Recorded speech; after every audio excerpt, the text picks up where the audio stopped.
일단 아까 제가 최고위 회의에서 있었던 일을 좀 아시긴 하겠지만 한번 설명을 드리면, 보통 최고위 회의에서 안건이 올라왔는데 안건에 좀 이견이 있어요. 이게 오늘 처음 최고위에 올라온 안건이거든요. 그건 별 볼일 근데 없잖아. 가능토론 클럽에 끔찍해. 나가야 돼서 시간이 없어요. 그래서 이견이 있어서 이낙연 대표께서 이렇게 이견이 있으니 가능토론 클럽 하시고 나머지 사람 남아서 뭐 토론해 봅시다. 그리고 이견이 있으면 오후에 다시 회의를 해서라도 조정을 해봅시다. 그때 이제 이낙연 대표는 뭐 그렇게 해서 양보를 하든지 아니면 뭔가 대안을 만든지 해서 이거를 좀 해결을 할 수 있겠다라고 생각하고 또 제안을 합니다. 근데 이준석 대표가 회의 진행을 하면서 그냥 밀어붙여요. 조홍천 의원과 김태섭 의원이 사실 이 정도면 저도 정당생활 오래 해봤는데 이런 정도면 당연히 자 그러면 이거는 오후에 다시 한번 얘기해봅시다. 이게 정상입니다. 이게 상식이에요. 상식에 벗어나는 일이 벌어진 거예요. 어긋나는 일. 이런 정도 상황에서 그냥 표결합시다 하고 강행 처리를 하는 거예요.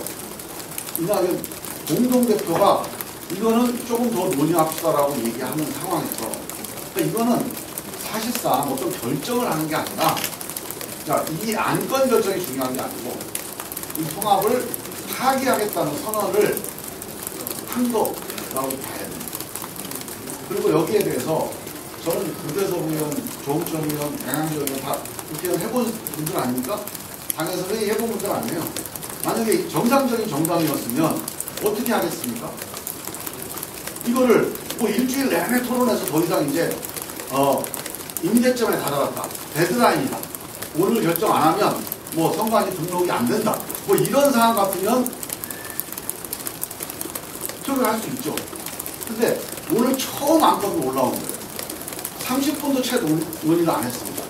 근데 이 간단한 사안이 아니라 선거운동권의 전권을 개인한테 위임하는 아주 비정상적인 원칙에서 이탈하는 안입니다. 근데 이런 안에 대해서 이견이 있는데 이 이견에 대해서 아무런 조율도 없이 그냥 방망이 풀겠다고 하는 것은 논의입니다. 이거는 뭐 민주정당의 민주주의 원칙에 뭐 맞지 않는다 거로 상식에 전혀 맞지 않고 그런 일이 벌어진 겁니다. 사실 이거는 이게 원칙도 없고 상식도 없고 정말 민주주의를 정말 모르는구나 이렇게 넘어갈 사안이 아니라 의도와 기획이 아니면 할 수 없는 일이다라고 보는 거예요. 그게 좀 분명합니다.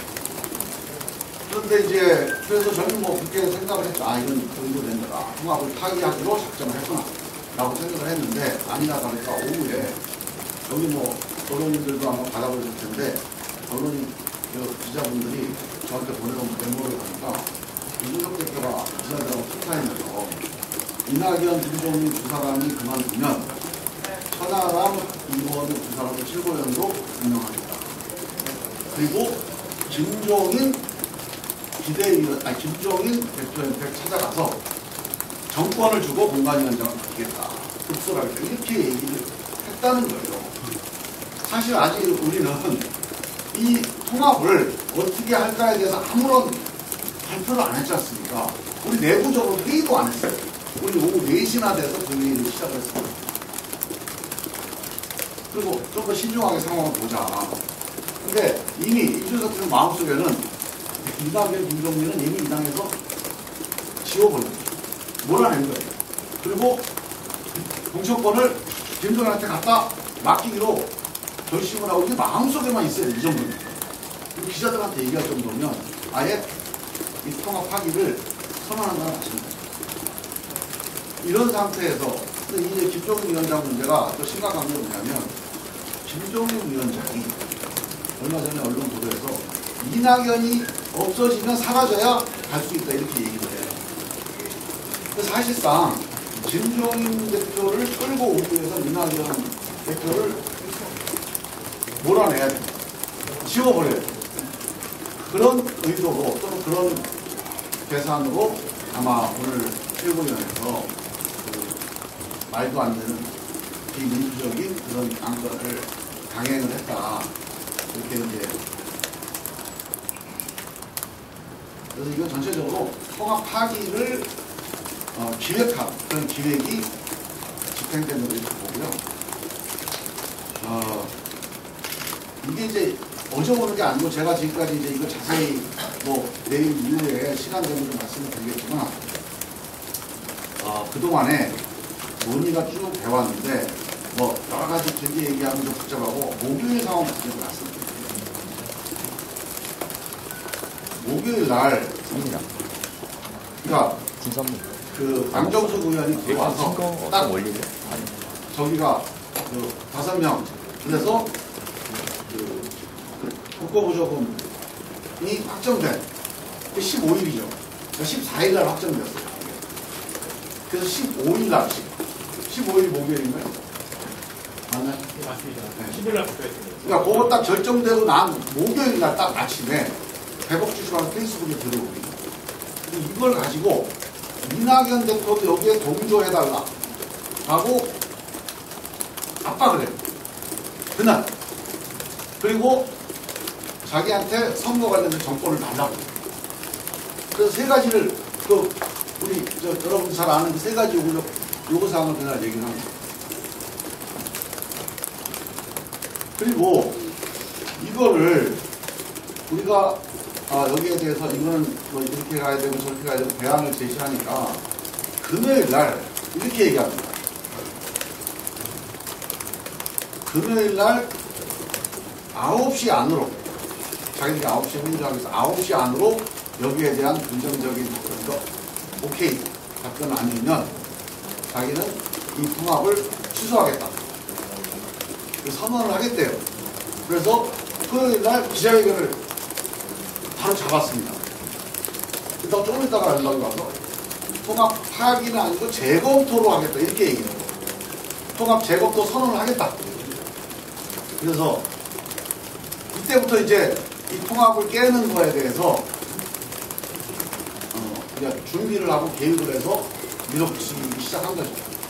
근데 이날 무슨 일이 있었냐면 금요일 날 이런 얘기를 듣고 기자회견 잡았다는 얘기를 듣고 아마 조홍천 의원이 만나서 설득을 한 모양입니다.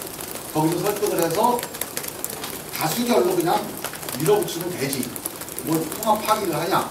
그러니까 이 두 사람이 자기 편을 들어줄 거라고 아마 서로 얘기가 됐다고 저는 보여집니다. 그러면 무슨 통합 파기 기자회견을 재검토 기자회견을 하지 말고 그냥 다수결로 밀어붙여서 새로운 미래를 몰아내면 되겠다 이렇게 판단을 하고 토요일 날 기자회견을 취소합니다. 그리고 이런 과정에서 하나 빠진 게 금요일 날 오전에 최고위원을 취소하잖아요. 근데 그 목요일 날 이런 얘기를 합니다. 이 세 가지 요구 조건에 대해서 그러니까 백옥주 씨에 대해서 배제한다 라고 하는 공표를 안 하면 협의도 없고 회의도 없다 이렇게 통보를 합니다. 그리고 나서 통합 재검토 기자회견을 하겠다라고 얘기를 한 거죠. 그리고 여기에 대해서 우리가 그거는 안 된다 이렇게 바꿔서 얘기하자 해서 이거는 절차에 따라서 백옥주 씨 문제는 처리하면 된다. 그 다음에 정권 문제는 이거는 그냥 정권 백지기임은 안 되고 최고위원회 논의를 거쳐서 한다. 이 정도까지는 할 수 있다. 이런 대안을 제시한 거에 대해서 그거는 자기들이 원하는 게 아니다라고 막무가내로 밀어붙이고 그리고 이제 월요일 날 최고위원을 잡아서 강행 처리를 한 겁니다.